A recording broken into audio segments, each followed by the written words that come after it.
ಇರುವಂತಹ ಪೋಷಕರೇ ಎಚ್ಚರ ಎಚ್ಚರ.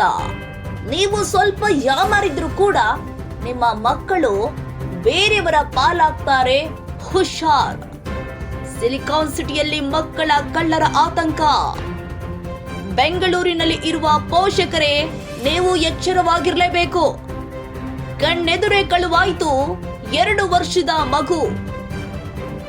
ಕಣ್ಣೆದುರೇ ಕಳುವಾಯಿತು 2 ವರ್ಷದ ಮಗು. ರಾಜಧಾನಿ ಬೆಂಗಳೂರಲ್ಲಿ ನಡೆದಿರುವಂತಹ ಘಟನೆ. ಕಳುವಾದ ಮಗುವಿಗೆ ಪೊಲೀಸರಿಂದ ಶೋಧ ಮಾಡಲಾಗ್ತಾ ಇದೆ. ಇದು ಬೆಂಗಳೂರು ಪೋಷಕರು ನೋಡ್ಲೇಬೇಕಾದ ಸ್ಟೋರಿ. ನೋಡು, ಕಳ್ಳಿಯ ಕೈ ಚಳಕ ಸಿಸಿಟಿವಿಯಲ್ಲಿ ಸರಿಯಾಗಿದೆ. ಸಿಲಿಕಾನ್ ಸಿಟಿಯಲ್ಲಿ ಮಕ್ಕಳ ಕಳ್ಳರ ಆತಂಕ. ಪೋಷಕರು ತಮ್ಮ ಮಕ್ಕಳ ಬಗ್ಗೆ ಹೆಚ್ಚು ನಿಗಾ ಇಟ್ರು ಕೂಡ ಸಾಲೋದಿಲ್ಲ. ಕಣ್ಣೆದುರೇ ಕಳುವಾಯಿತು 2 ವರ್ಷದ ಮಗು. ಯಶವಂತಪುರದಲ್ಲಿ ಮಕ್ಕಳ ಕಳ್ಳರ ಹಾವಳಿ ಮಿತಿ ಮೀರಿದೆ.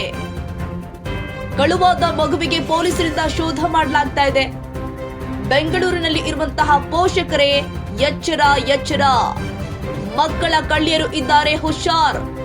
ಸಿಲಿಕಾನ್ ಸಿಟಿಯಲ್ಲಿ ಮಕ್ಕಳ ಕಳ್ಳಿಯರ ಅಟ್ಟಹಾಸ, ಹಾವಳಿ ಹೆಚ್ಚಾಗಿದೆ. ಕಣ್ಣೆದುರೇ ಕಳುವಾಯಿತು 2 ವರ್ಷದ ಮಗು. ಈ ಸಂಬಂಧ ಪ್ರಕರಣ ದಾಖಲಾಗಿದೆ ಪೊಲೀಸ್ ಠಾಣೆಯಲ್ಲಿ. ಪೊಲೀಸರು ಕೂಡ ಕಳ್ಳಿಗಾಗಿ ಶೋಧವನ್ನ ಕೈಗೊಂಡಿದ್ದಾರೆ. ಇನ್ನು ಮಗು ಕಳೆದುಕೊಂಡಿರುವಂತಹ ಕುಟುಂಬಸ್ಥರು ತುಂಬಾ ಭಯಭೀತರಾಗಿದ್ದಾರೆ. ಯಶವಂತಪುರದಲ್ಲಿ ಮಕ್ಕಳ ಕಳ್ಳರ ಹಾವಳಿ ಮಿತಿ ಮೀರಿದೆ. ಕಳುವಾದ ಮಗುವಿಗೆ ಪೊಲೀಸರಿಂದ ಶೋಧ ಮಾಡಲಾಗ್ತಾ ಇದೆ. ಬೆಂಗಳೂರಿನಲ್ಲಿ ಇರುವಂತಹ ಪೋಷಕರೇ ನೀವು ಎಚ್ಚರವಾಗಿರಲೇಬೇಕು. ತಮ್ಮ ಮಕ್ಕಳ ಬಗ್ಗೆ ಸ್ವಲ್ಪ ಜಾಗೃತೆ ವಹಿಸಿ.